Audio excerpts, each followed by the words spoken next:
Well, good afternoon, everyone, and thank you for joining us today. And a big thank you to all of you who made the right decision yesterday.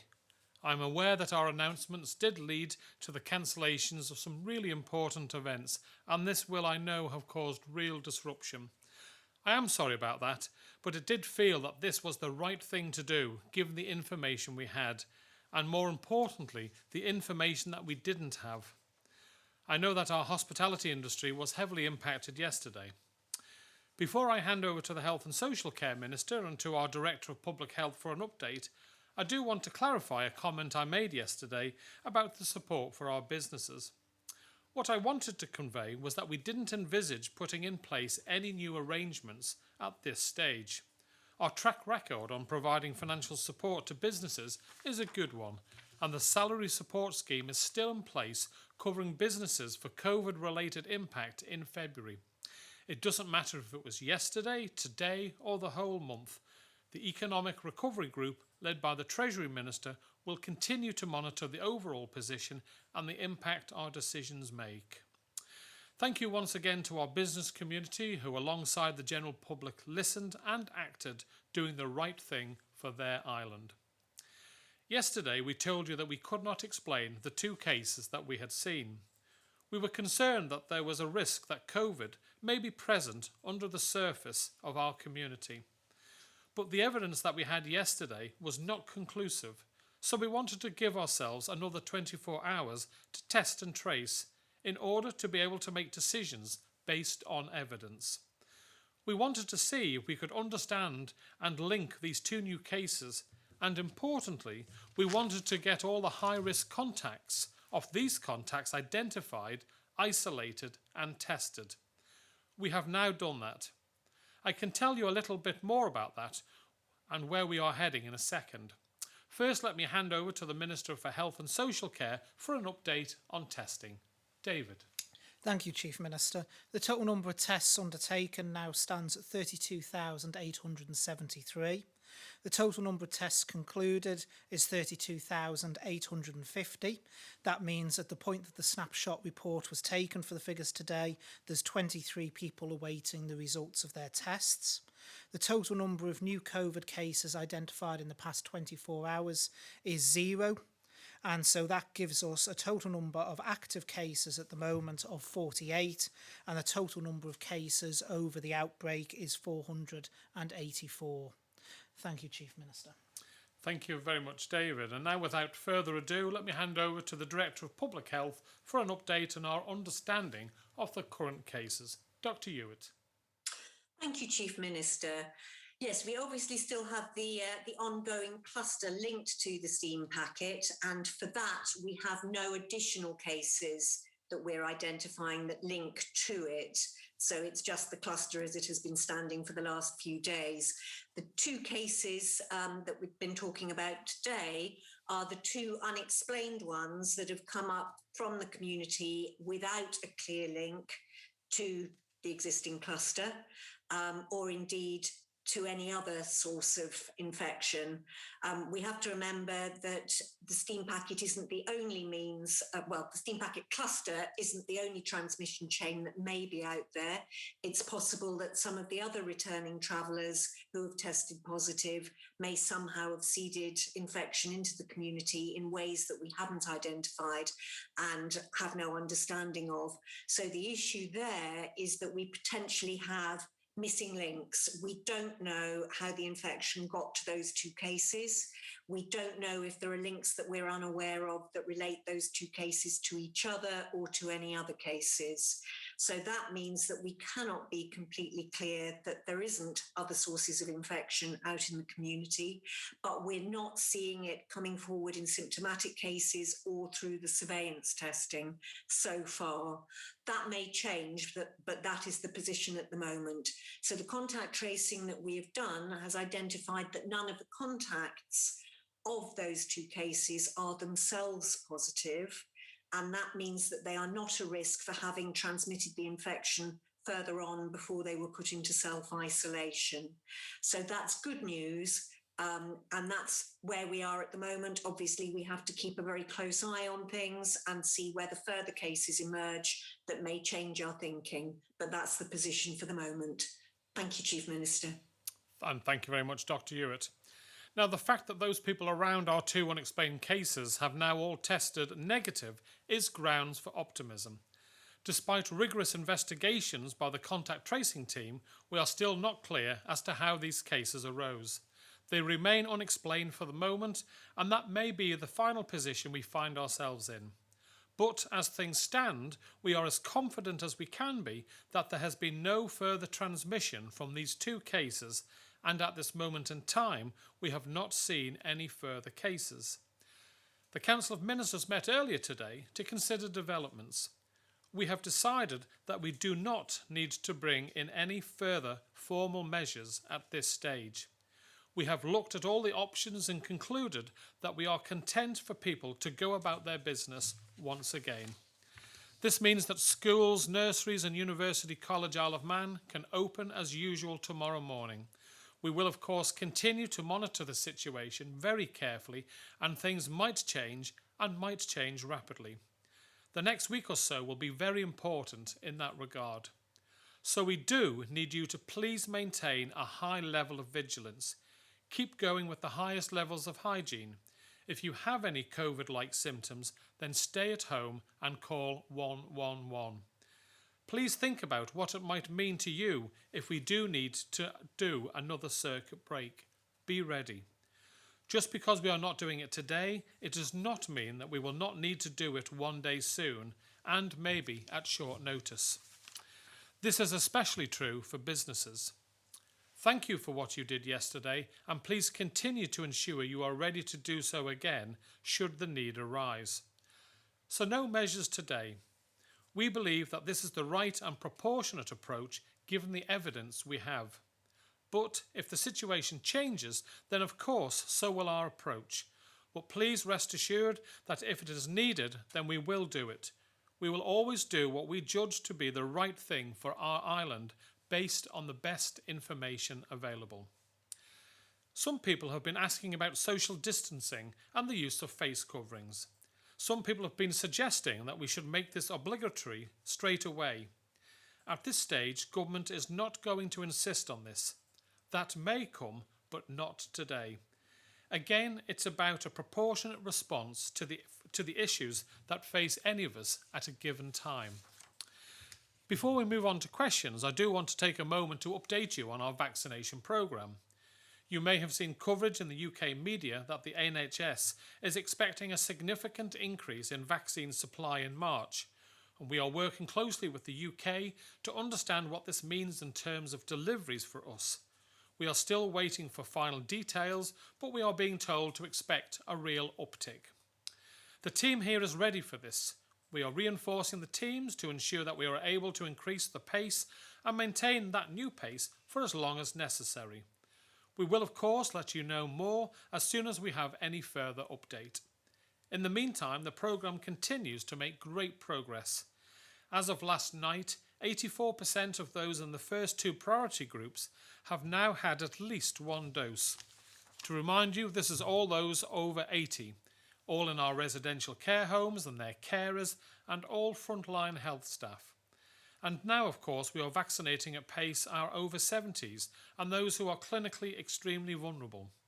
So now when we look at the almost 20,000 people in our first 4 priority groups, where the vast majority of risks are at risk of serious illnesses rests, 70% have had at least 1 dose.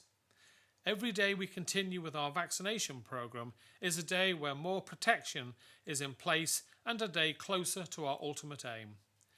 Now, David, is there anything you would like to add to this, or maybe where we are on inviting the next groups for their appointments? Thank you, Chief Minister. Yes, at previous briefings, although it's quite a while ago now, I did point out that in March we were expecting a much higher delivery of vaccine within our schedules. So March was going to be a month where we got a real uptick in our delivered schedules anyway. So this additional news that there may be even further supplies than we were expecting in March is a real bonus. The team is all geared up for that, and we will be able to do hopefully several thousand more vaccinations than we were planning to do each and every week. In terms of people being invited for the vaccine, the last of the over 70s letters, which have been going out in batches, will be going out next week, and also the first of the batches for those aged between 65 and 69 will be going out inviting people for their vaccine. As I've stated at a previous briefing, on our current data, we believe that everyone in the vulnerable categories and those over 50 will have received their first dose by April the 19th. So that is excellent news, and that our vaccine programme is continuing apace. A couple of other bits I wish to touch on. In terms of Nobles Hospital, we will be keeping PPE requirements in place, and so people may see people wandering around the estate using PPE more than they would in normal circumstances. That is nothing to worry about. It's just a very good precaution to keep in a healthcare setting. Also, unfortunately, one person who was involved in the steam packet cluster who tested positive for COVID has now been admitted to hospital. I believe they are stable, they are receiving oxygen, but they have now been admitted to hospital, so we do have one COVID case within the hospital.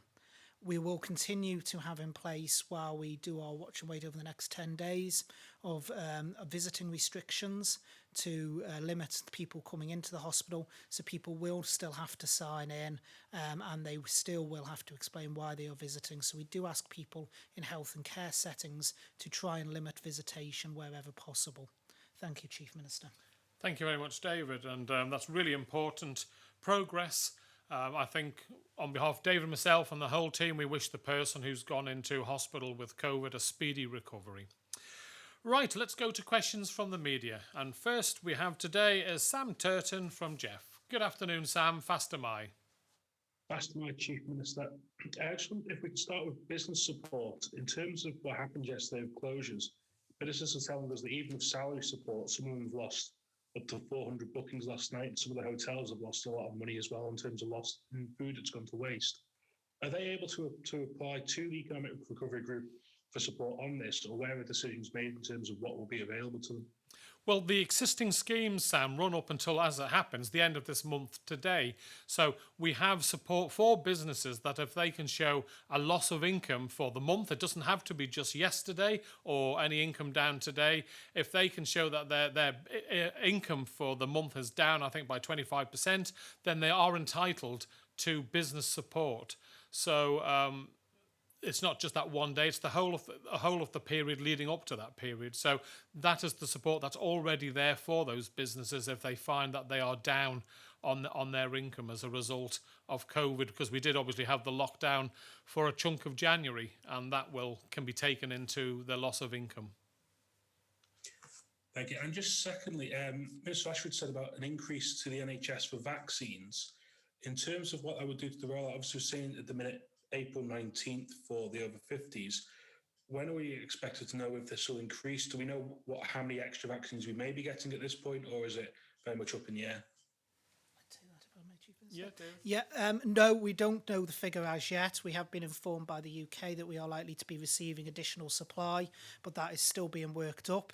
To be frank, any amount of vaccine we receive on top of what we're expecting is good news.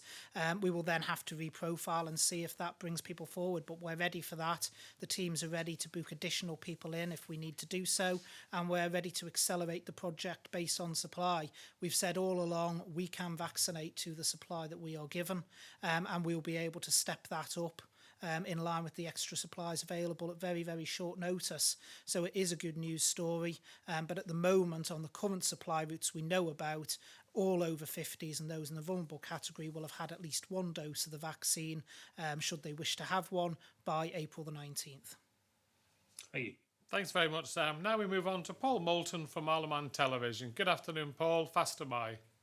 Well, the first thing I've got to do is wish you happy birthday, Chief Minister. Well, thank you very much, Paul. Lovely present, spending my afternoon with the gentlemen of the media. You having a party? Yeah, I should. I think when you get to my age, those go out the window, don't they? Okay. Now, you had very defined protocols about situation if there was unexplained cases, and that would be the 3 weeks was needed between, hearing about it, the shredding that goes on, and so on. This time you haven't done that. Is this new protocols you're making? And of course, as far as I'm aware, we haven't heard which variant we're dealing with yet. Right, well, regarding the variant, I'll ask Dr. Ewart to come in on a sec. I think throughout this pandemic, Paul, we're learning as we go along, and if there are variants of the number of cases and the seriousness of the situation, then obviously you can't have one size fits all. So we've tried to respond to this where we've known that it was one cluster at the time, and we weren't seeing a sporadic spread scattered around the rest of the community or where large events had been held.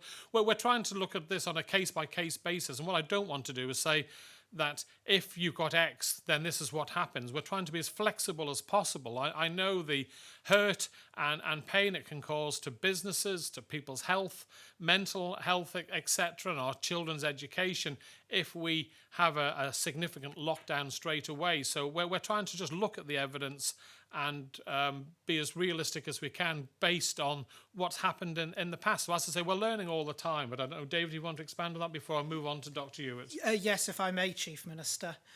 They always say, a week is a long time in politics, Paul. Well, I think a month in a worldwide pandemic is an exceptionally long time. So it's easy to forget sometimes where we were in January. And January was very different to what we're seeing now. We've seen 2 unidentified cases, which is a concern because we can't trace back the transmission route as to where they came from. But what we were faced with in January was slightly different. We'd had the 2 household clusters that came off the back of December. They had themselves had several high-risk settings. We then, in the January, had someone as well who had been involved in a high-risk healthcare setting that actually tested positive. Again, we didn't necessarily at that point know the chains of transmission.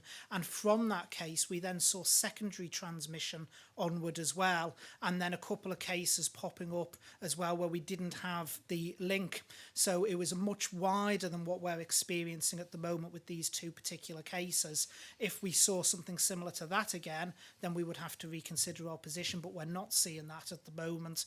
So I think what we've got to do, and it was in the Chief Minister's speech before about proportionality, we have to be proportionate to the risks that we're facing.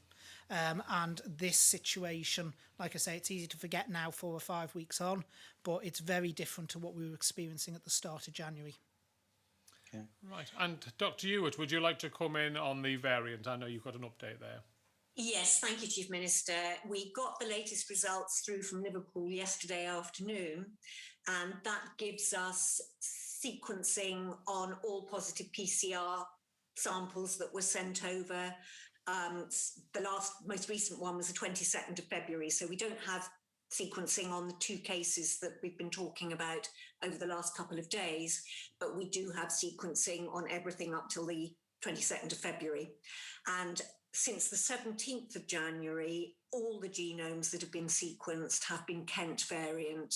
So that includes the positives that are part of the steam packet cluster, and it also includes some travellers who've come across but not been part of that and who should have been isolated.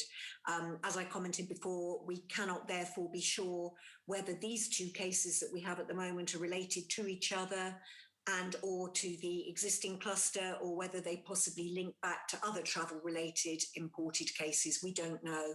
And in fact, when we get the genome sequences back, the high likelihood is that they will also be Kent variant, but that again will not be able to tell us precisely whether they link to the cluster or whether they potentially link back to other imported cases with the same variant. Just to finish on that, have we been lucky yet again, the 3rd time lucky? Well, to an extent, you always have a little bit of luck, Paul, but I also think it clearly shows that our contact tracing team are exceptionally professional at what they do. They've gone out there quickly, they've worked into the night to find out who are the key contacts of anyone with a case and quickly get them isolated, get them swabbed and get the test. So yes, there's always an element of luck that more of these cases haven't been, say, asymptomatic and they've gone around spreading without letting anyone know. But the fact that we've done so well, I would say, is a great part of that will be down to the professionalism of our teams who do the contact tracing, and across the board all our team working together, but that area in particular. Right. My other question, obviously knocked off the headlines, was the steam packet situation. The inquiry took place. This inquiry, you got your new protocols in place for that. That was an inquiry. Therefore, will it be made public exactly what happened, where the fault issues were, what's being sorted out, and will the public know about it? Well, clearly there was an opinion that the steam packet felt that it was only their UK-based crews that had to comply with the rules of quarantine, and we were under the impression that they knew it was their entire crews that had to comply with that situation. We've come up with a solution whereby testing and vaccinating their staff moves us out of the position where hopefully we don't need to ask them to quarantine, as long as they strictly adhere to the PPE wearing on board the ship while sailing. I don't know, Dr. Ewart, if there's anything you'd like to add to that. I think that covers it very well, Chief Minister. We can reduce as far as possible the risk from the steam packet crew, but we can't eliminate it. Obviously, because of the nature of the work they do, and indeed others in other transport related areas, there is a remaining risk that we will see this again. So, we're going to have to live with it. Okay, thank you, Chief Minister. Thank you. Right, now we move on to Richard Butt from Isle of Man newspapers. Good afternoon, Richard. Fast am I. Fast am I, Chief Minister. I wonder if I can clarify, first of all, the two cases that were mentioned yesterday, are they related? Are they from the same household? And I'd like to know also how many people have actually been tested and traced over the last 24 hours or so after they've been identified. Right, I think I'll go straight over to Dr. Ewart on that to provide that information in detail. Yes, I've already said that there is no known link between those two cases. They're not in the same household, and we can't find a link in time and place between them. And the number of cases, I'm not sure of the exact number of cases, but I'm glad to say it wasn't in the past where we've had individuals who seem to have partied around half the island. In this case, it was a very low number of cases. Are you able to add anything to that, Dr. Ewart? We're talking about these two cases. Yeah. Obviously, their contacts have been traced and where appropriate tested, and that includes household contacts and contacts beyond the household. I can't give you the number off the top of my head, but I can say that we've all the test results back and they've all been negative. We're talking dozens of people or a few people? No, actually, in both cases, these were positive cases that did not have huge networks of close contacts. They hadn't been out partying or inviting lots of people into their homes or what have you. So compared to some of our previous cases, there were fewer close contacts to test. Thank you. Thank you. Is that you finished, Richard? Sorry? Yeah. Another one, yes. Yeah. Yeah. I'm just thinking that, as you said, yes, the circumstances now from early January have changed largely because we had a lot of vulnerable people and elderly people vaccinated. And I'm wondering, in terms of what Mr. Ashford said about proportionality, as we go along with more and more people being vaccinated, the risk of a serious outbreak affecting a lot of people diminishes. And I wonder how much that is taken into consideration when the Council of Ministers is discussing these sorts of things. In other words, why might we have had a different result today if this happened 2 months ago? No, I think at this moment in time, the Council of Ministers are looking at elimination of the virus on the island whilst our vaccination programme rolls out. Now, when we get to the end of April, beginning of May, or dependent on the amount of vaccines, the extra vaccines that we get, which the Health Minister has just discussed, it may well be that we will alter our thinking on that. Obviously, once you've got all that bracket protected, then you can start to look at instead of eliminating the virus from the island, of living with the virus on the island, because obviously you've protected all your key people. So going forward in a couple of months' time, I'm sure we will be taking into account the fact that we've significantly vaccinated a large number of people. But when we came to our conclusion today, we didn't take any bearing on the fact that we had already done a good number of our first two groups. Thank you very much, Richard. Now we move on to Josh Stokes from ITV Granada. Good afternoon, Josh. Fast am I. Afternoon, Chief Minister. That's been mentioned but not made totally clear here. What is the precautionary planning now if more unexplained cases start to emerge in the community? And what will it take now for the government to legally impose any sort of circuit break lockdown? Does it still come down to the number of unexplained cases? Well, it'll come down, I suppose, to the number and the severity of the situation. There's no cast iron set of rules on you get 3 and we're definitely going to do X. It will be a lot of it will be based on the advice of our Director of Public Health, for example. So with that, I'll bring in our Director of Public Health to expand on that. Thank you, Chief Minister. Yes, obviously, unexplained cases are the major indicator of concern.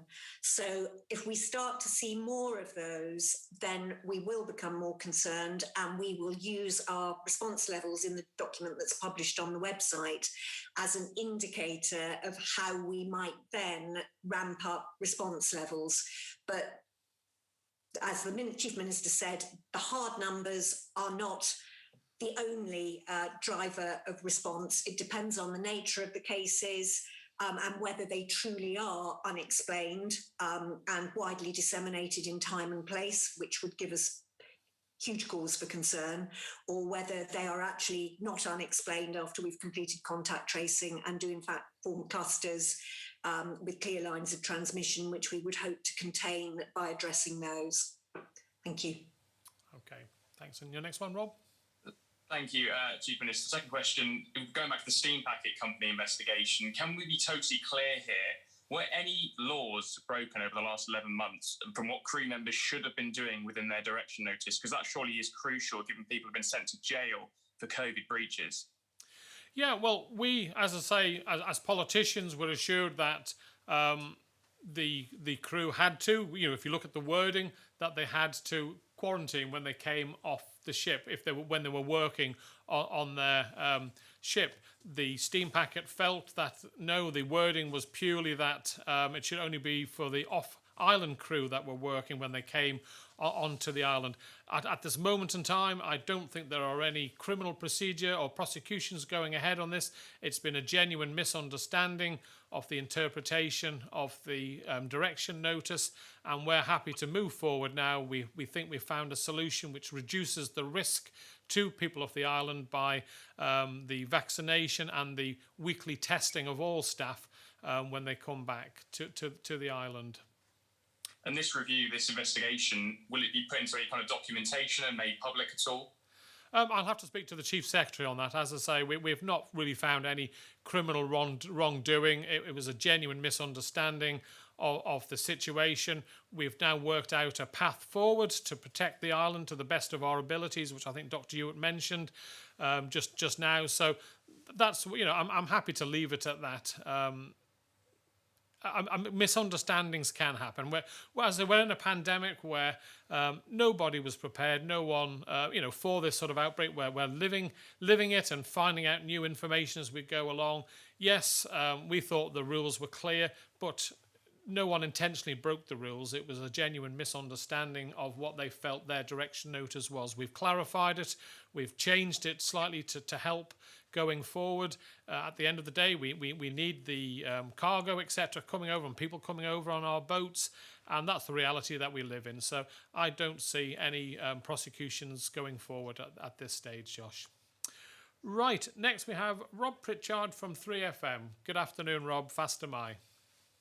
Fast am I, Chief Minister. You say the 2 cases remain unexplained. You said that earlier today.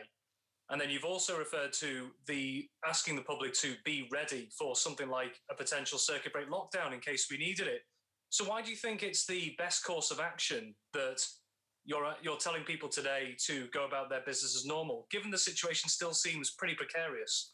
Well, of the 2 people that had unexplained COVID-19, we have tested all the high-risk people that they were in contact with, going back the 48 hours or more previous to them testing positive for COVID-19, and all those people have come back as negative. So all those people are in quarantine, they've tested negative, which means they haven't been spreading the virus onto people, even if they go on to develop it in the coming days, and therefore that, to the best of our knowledge, and with no one else coming forward with COVID from those 2 cases, we feel that we can carry on as normal, but we are saying heightened vigilance for everyone, really, as a result. It's a call based on the risk and the evidence that we have to date. No more cases. The cases of the test on the people that surrounded these 2 people have come back as negative, and therefore we can't go shutting down the island every time we have the odd case of this happening. We have to be proportionate. We've got the evidence, and based on that, we've decided that for the time being, we don't need to lock down. That's not saying that, sadly, in 2-3 days' time, there might have been someone who's asymptomatic and they've passed it on to someone. There's just no evidence at this moment in time. But I don't know, David and then Dr. Ewart, if you want to expand on that. Yeah, thank you, Chief Minister. If I may, Rob, this is in line with the protocols that we've had throughout the pandemic period. People can go online. They can look at the government documents that are there that explain how we deal with different situations as they emerge, and the different levels and the different steps that we would take. Those are still relevant. They are still in force. In relation to 2 unexplained cases, while it is a concern, because anything that is unexplained is a concern, we do have to accept when dealing with a virus, these will happen from time to time due to asymptomatic people potentially being in the chain of transmission. What is important is to try and control that and spread and prevent onward transmission. We believe at the moment, as confidently as we can at any given point, that we may well have done that. Time will tell, but we don't believe at the moment that it is necessary to start moving to other mitigation measures, which would actually have impact on the wider community. There is always a risk, there is always a residual risk with anything we do, but we believe at the moment that there is no need to go forward with any further measures at this time. As the Chief Minister has said, that may change if further evidence emerges, but we don't have the base of evidence that would require us to do a circuit break lockdown at this current time. And I went through just before why this is very different to the situation we found ourselves in January, and I'll hand over to Director of Public Health. Thank you. I don't really have anything to add to that. I think that's all been covered very clearly. Thank you. Okay, Rob. Thank you. Second question, just on the subject of going about business as usual. Schools are opening as normal tomorrow, but naturally parents and carers could be extremely nervous about sending the children to school given the circumstances. What would your advice be to them? Well, obviously, you've just heard that we're as reasonably confident as we can be that it's perfectly safe to do so. With there been no cases that have come forward from the contacts of these 2 people, and therefore the people that they were around during the 2 days beforehand have not been shedding the illness to any other people around the community. So obviously if that situation changes, then we will of course instantly advise the people. I know the Minister for Education, Sport and Culture has been speaking to all the head teachers today to discuss going forward, but it's there's no guarantees in life, but we've taken good steps. We've been quick off the mark to test and isolate the 2 people, and people should carry on with their lives as normal. And obviously the risks to younger people in comparison, say, to your mother or your father are significantly less. Thanks very much, Rob. Okay, now we move on to Tim Glover of Manx Radio. Good afternoon, Tim. Fast am I. La Rugri Suni Diet, I think, is the Manx greeting appropriate for today, Chief Minister. Right, thank you. I'm just following on from Rob, really, in the schools. We've had a lot of parents being in touch. School attendance, I'm led to believe, last week even was a lot lower than it should be, about 75% at Peel, for example. We've got a message in here. I won't be sending my little boy in this week, and this lady is clinically vulnerable, and I'm sure there'll be a lot of worried parents like myself. So is it okay to keep children off, and will there be online provision of some form?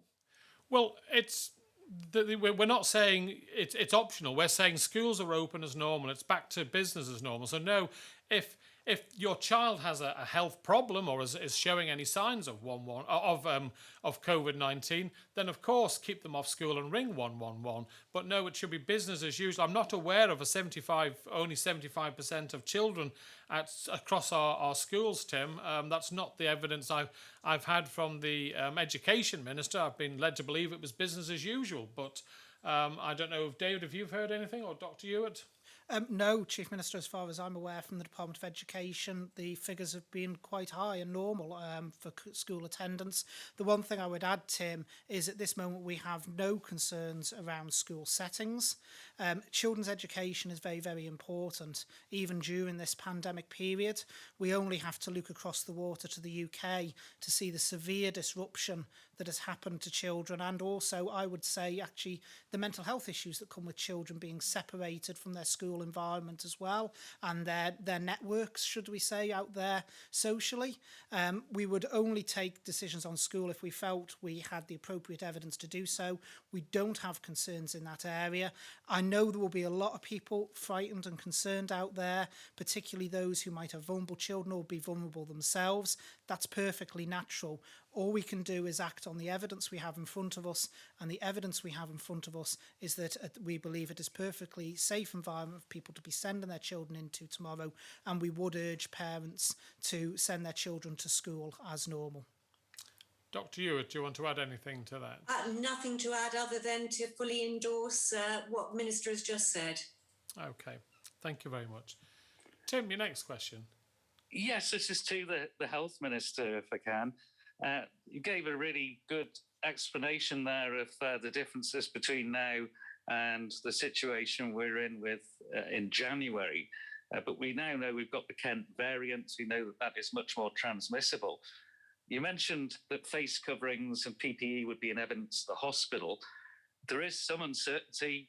I clearly hear the message, you're as confident as you can be, but you've also prepared people to maybe a very short notice lockdown. So wouldn't it be a good idea to advise people to wear face coverings themselves still?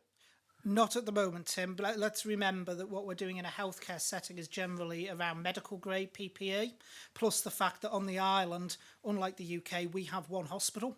If we did, for whatever reason, have a widespread outbreak in the hospital, that would put our health service in jeopardy. We're not saying we believe that that risk is there. We believe it is a sensible precaution to have.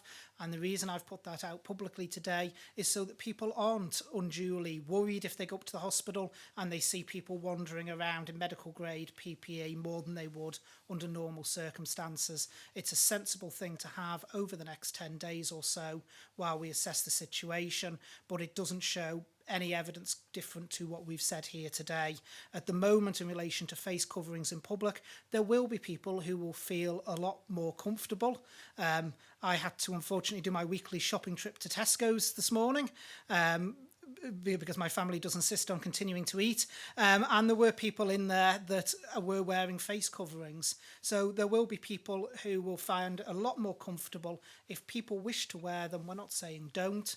But what we're saying is we are not recommending at this time because we don't believe the evidence is there that they need to. But if it makes them feel more comfortable in public, they should wear them and they should be respected for that. Okay, thank you very much, Tim. Now we move on to Alex Bell from BBC Isle of Man. Good afternoon, Alex. Fast am I. Thank you. I'd just like to revisit the steam packet situation, please. Chief Minister, you've called it several times a genuine misunderstanding, and I know you've said you were happy to leave it at that, but there has to be some accountability here, I'm sure you'll agree. If the rules haven't been made clear enough and it's led to a cluster of cases which we're still dealing with, if no one from the steam packet breached the rules, what action is going to be taken against those in government who failed to make the rules clear enough? Well, there's no clear black and white on this, Alex, which is what you're trying to get me to say. We felt it was clear. The steam packet genuinely felt that they were complying to what they thought were the rules. This isn't a case of we've been living with COVID for the last 10 years and therefore everyone should know exactly what they should be doing on their rules and regulations. this is the first time we've had it. Okay, we've been living with it now for nearly a year, but the steam packet have interpreted it one way, our team interpreted it the other way. At no time was there any criminal negligence. It was just a genuine misunderstanding. And if we prosecute anyone for a genuine misunderstanding, then where do we end? So I'm happy to draw a line under it, because now we are testing the steam packet every week, and they are being reassured that the full PPE will be maintained and whilst on the ship. That has to be the way forward. Obviously, I've asked to make sure that all the rules and regulations when we send out direction notices to businesses are complied with, and there are lessons to be learned from this, but I don't intend to have any witch hunts against either side, really. Mr. Quayle, rules have to be black and white. If there's rules which are broken, they cannot be open to interpretation. Yeah, and as I say, that the steam packet fully followed the rules for their English cruise. It was just a miscommunication, or they're not understanding how the rules from our side had been written, that the Manx cruise had to do the same. So I've taken advice on whether there is any prosecution that can be made on this. The answer is no, and I'm more than happy to move forward on that. So there's going to be no further action? Not unless some evidence comes up that blows a hole in that, then into the evidence that we've received to date, then there'll be no further action. Okay. To move on then, I think there is still some leftover frustration among businesses on the island about this freedom that they were given to choose whether they should close up yesterday or not. Many places, I think possibly even a majority of places, closed, doing what they perceived and were told would be the right thing to do, close their doors. Some places were busy last night, some were busy this morning. Can you give business owners any assurance that if we find ourselves in this situation again, where there are known unknowns about cases, they won't have to make those decisions again? Well, no, I can't, Alex. I mean, because at short notice, we may have to make a quick decision on this. We were faced with the reality that yesterday there were a number of cases that we couldn't explain where they'd come from. We were testing their high-risk contacts. Now, if we hadn't have asked people to stay at home, we could have been in a situation where we'd woke up this morning and we had 30 cases, say, of Covid-19. I'm delighted that that's not the situation, and that all the high risks people of the 2 contacts have come back as negative. That's just really good news. But we couldn't take any chances, and therefore we had to do this as quickly as possible. We do have financial support out there. The business support, it runs out at the end of this month, but it's still there for businesses. And the Treasury Minister and the Economic Policy Review team will monitor this going forward to see if there is a need to come up with a scheme to help business. But at this moment in time, the support is there for businesses if they are adversely impacted by the results of COVID. But of course, we will take this on board. But you can't say we're not going to do it and put the island at risk just because, sad as it may be that some parties have to be cancelled. But I don't know, David, if you want to expand on that. Yeah, if I could, just on one angle, in order to mandate the closure, Alex, we would have had to bring in law to do so. We can't just mandate a closure. We have to bring in regulations, which would be under the Public Health Act 1990 in order to do that. With the time of day it was, by the time we had actually managed to do, we had gone through everything, that we knew the correct position with the testing results back, it would not have been practical to have those regulations drafted and enforced by last night. So if we had stood at the podium here yesterday afternoon and actually mandated places to close, that would have been very disingenuous of us, because we wouldn't have had the regulations in place to be able to back that up. I think we made the correct decision in advising places to close. My understanding is the overwhelming majority of places followed that advice. I believe most of the Manx public were very responsible as well last night and stayed at home for the period of last night. But also, I think, if we had by some miracle managed to bring forward regulations in that very short period and mandated everywhere to close, we'd probably have been having a very different discussion today, where we'd have been questioned, did you go over the top and mandate closure, compared to what you've been able to announce this afternoon. I think it's worth pointing out also, Alex, that whilst it was most regrettable that we had to do this yesterday, it was in the best interest of all of the island, and our businesses have the massive advantage over their UK counterparts that they've had nearly 8 months of uninterrupted business on the island, parking at our self-catering accommodation and hotels, etc., who are getting extra business support for that. So, of course, we don't want to make a habit of doing this sort of thing, but when a situation arises, which Council of Ministers was faced on Saturday, it seemed the best thing to do. And as I say, the business interruption scheme is still there, and I'm sure if any business comes to the Treasury Minister and can prove they've had significant losses and that equates across the month of February, then they will get a favourable response. Thank you very much, Alex. Now we move on to Simon Richardson from Business 365. Good afternoon, Simon. Faster my. Good afternoon, Chief Minister. If I could put to you that the court of public opinion, as a politician, I'm sure you know, can be rather fickle. Up until very recently, you've had massive support over government's handling of the crisis. Now, the steam packet saga does seem to have dented confidence a little. Are you happy that you have the overwhelming support of people at this point in time? I mean, given the choice yesterday of stay home or go out and party, it seems, according to the police at least, that many chose the latter last night. Well, that's because we asked, there was no legal enforcement of those rules. I'm sure if there had been legal enforcement, then those people that don't respect being asked not to have a party would have complied by the rules. I think, from the messages of support I get, we still have the vast majority of the public supporting this administration. Let's forget, we are still not in lockdown. We've managed nearly 8 months compared with the UK in the last 12 months compared with the UK, who've been in virtual lockdown, give or takes various windows of some form for the last 12 months. So the people of the Isle of Man have been in a very fortunate position, and that's because we've all worked together as a team. I believe the support is still there, but I always do what's right for the island, not necessarily what's going to make me popular anyway. It's what's right for the island with all the best evidence that we have at our disposal. Thank you. And secondly, for the Health Minister, obviously good news that more vaccine is going to be arriving, hopefully in the next few weeks.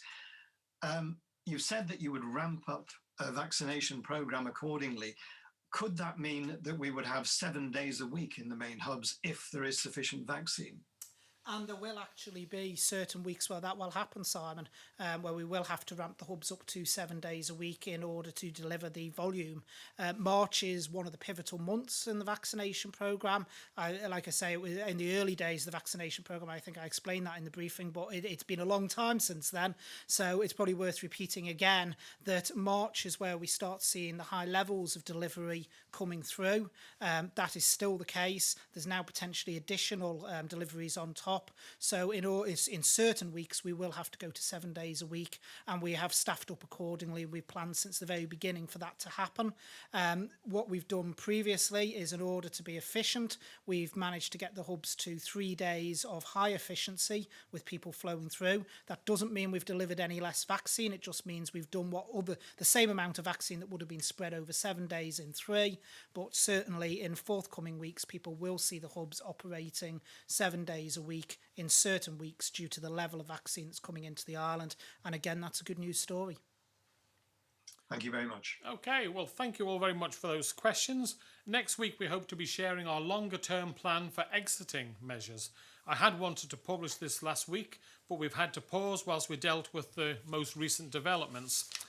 Thank you to everyone out there for everything that you are doing. Please continue to make the right decisions for you, your family and our island. Every action makes a difference. Help us to protect the health service and the most vulnerable members of our community. Your actions are helping protect our island. You can do this by remembering the basics, and if you have the slightest concern about any COVID-like symptoms, then please call 111 as soon as possible.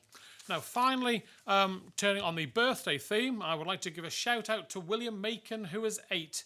William's birthday party had to be postponed yesterday for the second time. I'm really sorry about this, William. Happy birthday, and I hope your parents are able to rearrange your party and that you have a great time. That's all for now. Thank you. Bye. Bye-bye.